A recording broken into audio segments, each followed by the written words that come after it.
are here with Peter Christian Hall, and thank you for coming. And Linda Lou was here earlier, and her segment, the sound was malfunctioning. She brought a lot of good gifts. No, I know. I wonder. Well, say the website again, because she was making these great aprons. Linda, cook with, and she's the custom-made best, aprons. and she brought you to us as well. And you are another author. This is yes, and American Fever is the book you're finished. Yes. It's another amazing book.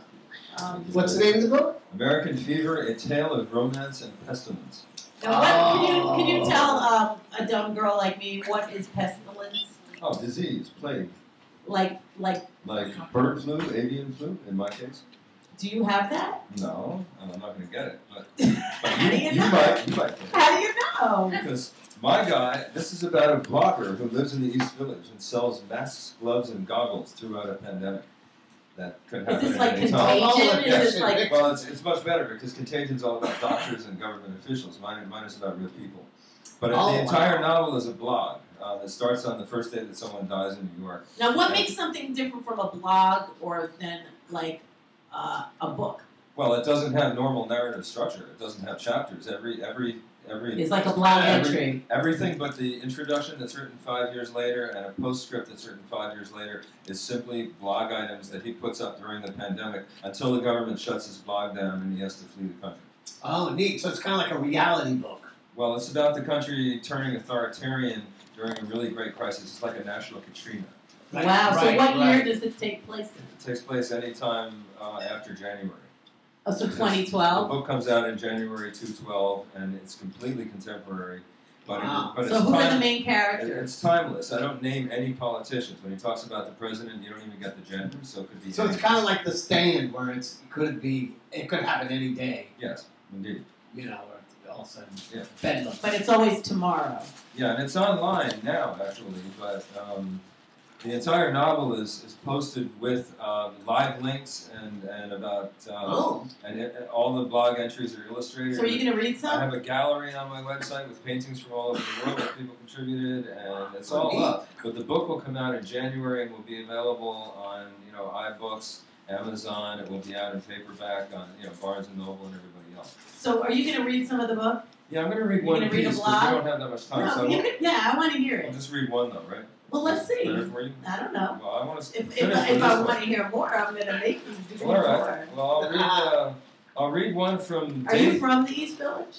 I'm from upstate New York. I was born in Newburgh, which is a really crazy place. I've heard of Newburgh. I've driven by it. It's the crime capital of New York. It is? Yeah. Really? Yeah. Why is that? Because more people are killed there per capita than anywhere else in New York. Now, is that near Tawana Brawley land? That is pretty much where it happened. That's what I thought. Yeah. In fact, she was in Newburgh the day that she came back. She was visiting Newburgh and came back and said she'd been attacked.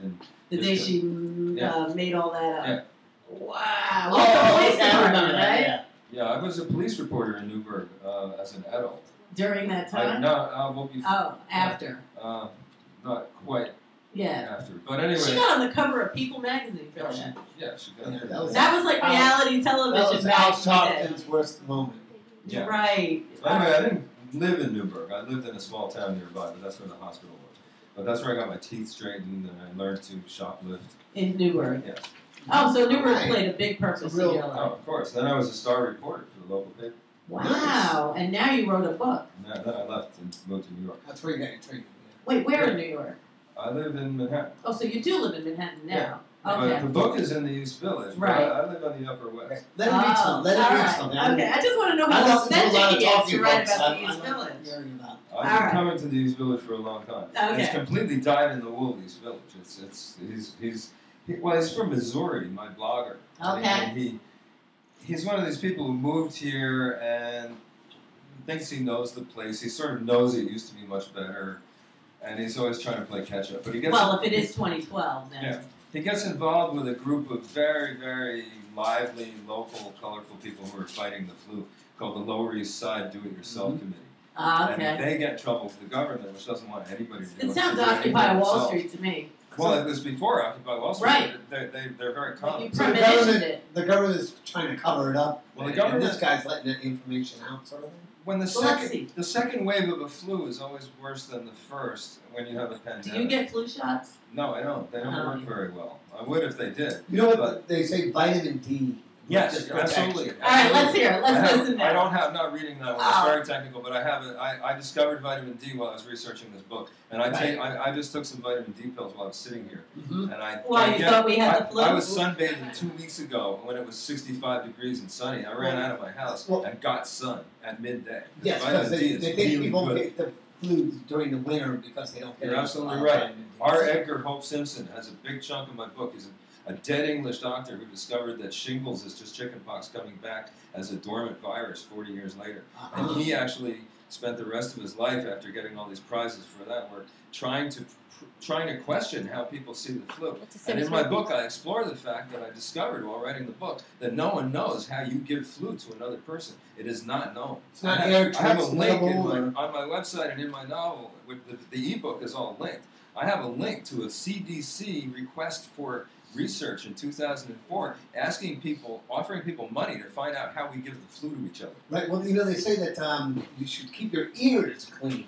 Not of course you keep your mouth clean, but the cold and other things get in through your ears. All right, not your mouth. let's listen to the book because I want to hear this. But this is health tips from Johnny and Peter. Well, the book does pretty much tell you how to survive the flu, but Okay, let's I don't want to say. I don't want to give anything. You have Okay. a good voice. All right, I'm going to read something from later in the book, and it's just going to be one item I will read. All right.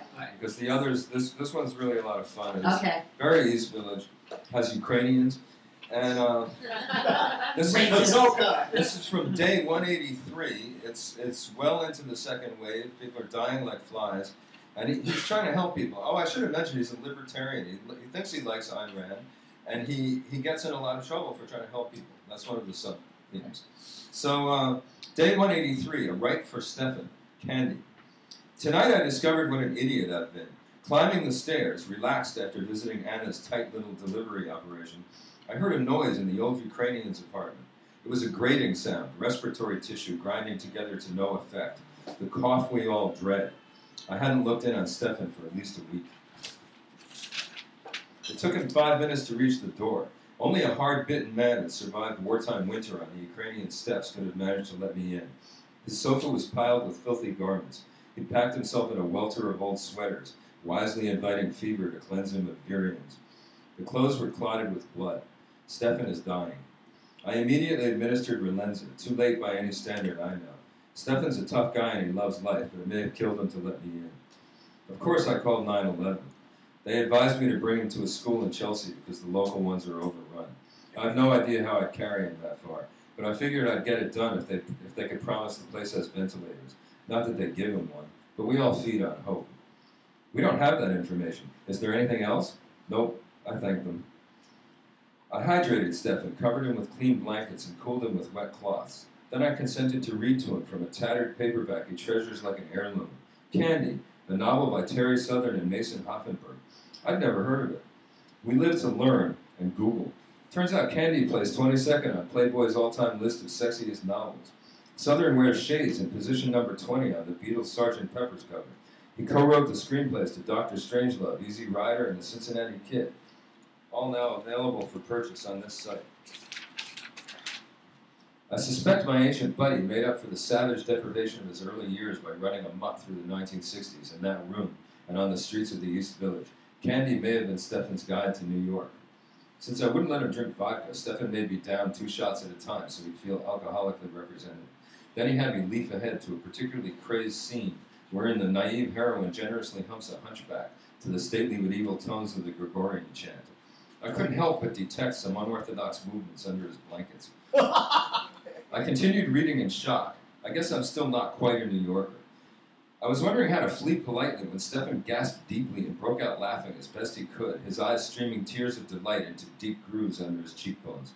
I wound up hoping this wasn't the last fun he'll ever have, and feeling desolated that I'll never hear the tales he should have been telling me in all the years I've lived next door. How many great stories have I elbowed past in my time here? When I was leaving, Stefan woke up to insist I take a rough painting he made decades ago. It looks like a charming monster in the snow, chasing little girls. Unless it's abstract. I couldn't ask. It's Stefan's bequest to me in case he dies before I come back, or I don't bother. While he lasts, I'll give him my time and relenza. Maybe I can find him some relaxing literature. Anna suggests something French called Story of the Eye. Wow, that's interesting. Wow. So I have a question for you. Good reading voice. All right, yeah. So, if the flu kills you in the story, or if it doesn't kill you in the story, do you believe that we can prevent our death from happening at a different time? Or if we're predestined to die one day, we're going to die that day anyway? Much. I'm a materialist. So you think we have control over our end? I think we're doomed, but we can forestall it somewhat. So you think we can prolong our death? Well, my cat just came down with kidney disease, and I think nearly died this week, but I think I turned it around. So, yeah, you can do Well, I it. think they get out So of maybe it. it wasn't that cat's time. Cats have 9 lives, you know. No, if I were really stupid, the cat would be a lot closer But to that death. cat Right. lives with you, so that's... I think he believes in I know, science. I have that, you know... What do you believe? I think it's overrated, but it can be useful in science. Yes, Yeah. right. So, I It's kind of a Basically, combination of faith and science. I guess so. I just, you know, I don't know the answer, obviously, but I just wonder, like, that made me think that in a way, like Stefan dying, like, is he going to die like when he's going to die, or is he going to die, like, by accident? I don't know. You know what I mean, though? not sure. I'm not. Well, the flu can be very deadly. It seems like today, you know, like, oh, I'll get a flu shot or whatever. But before they had antibiotics, people died all the time. Yeah, they but, did. but before the 20th century, you know, you get a fever. I heard you either die you know, very young or very old. Like, No, you could be middle-aged any time. The flu really killed a lot of people. Well, we got to a point in the 60s where they thought contagious disease was going to go away. it's They not. thought they had it. Right, they had a And cure. it's complete crap. No, the fact is, every time we tear up a jungle, every time we bust up a rainforest, So do you we use... unleash all these viruses from animals that are being wiped That out. makes sense. And they're all trying to get onto us. We're the most successful creature on Earth. We're, in the end, the I heard Earth the is going to be rainforest altered. has a cure for everything. Yeah, but we're burning all that Right, stuff. so we're ruining So it. we're that's what the only good thing about the great thing about the movie Contagion was the virus that they invented, and the way they showed how it springs loose through bats shitting in pig pens and us eating that. Did that That's movie have a basically- happy ending? I'm not sure. I didn't see It was happy for me because they showed how we catch viruses from rainforests Oh, by wow. destroying everything. It's a very ecological. Oh, okay. So, yeah, so there's a message. There's a big message. Yeah, the postscript of the movie is kind of beautiful. I was shocked. Oh, I gotta see And that. the virus is great technologically. Warner Brothers didn't even know what the virus was in their press kit. I went to watch the movie at the screening, and I'm like, you know, this isn't SARS. This is a Hendra virus. This is Nipah. This is from bats. So you know a lot. Oh, I've learned a lot. Yeah, Wow, I did that's about cool. 5 years of research with this. So are you germ phobic? Less and less. No, I believe in I believe in exposures. I don't. Me too. I think. Right, I am yes. so the not dirt germophobic. theory. That's The dirt right. theory. That's why I don't believe in like if you give I your don't believe in children flu if shots. you give your children flu shots from the day they're born, Then they don't basically- build up to tolerance. No, there's something called I agree. original Well, what about vaccinations? original antigenic sin, where you are stamped by the first type of flu you ever encounter, and you have immunity to that for life. Well, my mom, they had a sandbox in the backyard, so we all played in the dirt, you know, as kids. So. Sand is very bad. I remember in my research. No, it was good sand. It If you wasn't bury regular yourself in sand. sand on the beach, you are exposed to more viruses than in almost any other way you possibly could Well, be that's good, because right? of your skin. No, that's really not good. Oh, that's gonna be Yeah. another day. You might keep your body working. You gotta keep your body working. Dr. Peter Sorry. Christian Hall here. Oh yes, but the salt water Don't live is a good clean in the ocean. existence. So if you Yeah. run in the ocean and you wash off all that gross sand, you're Okay. fine from the salt water. As long as you didn't have any open wounds. Oh, yeah, of course. Yeah. But the salt water helps that. Yeah, but it's better if you don't rub sand in them first. Oh, yeah, of Well, you're course. not going to rub it blatantly, but by accident, it's okay. We got the magic wand from Patricia in the house, so poof, poof, we're good. So how do people find you? AmericanFeverBook.com. AmericanFeverBook.com, and you'll come back when it's released. Oh, I'd love to. Yeah. Oh, I would love that too, and we'll hear more. We'll And, have more debates about yeah. vitamin D and vitamin C. No. Let's go pop your vitamin D. Vitamin D is good for a lot more than flu. It Yeah, fights, you'd have to take it with calcium though. pancreatic cancer. It fights It cancer. It Forget fights the breast calcium, cancer. right? It fights No, you everything. just need.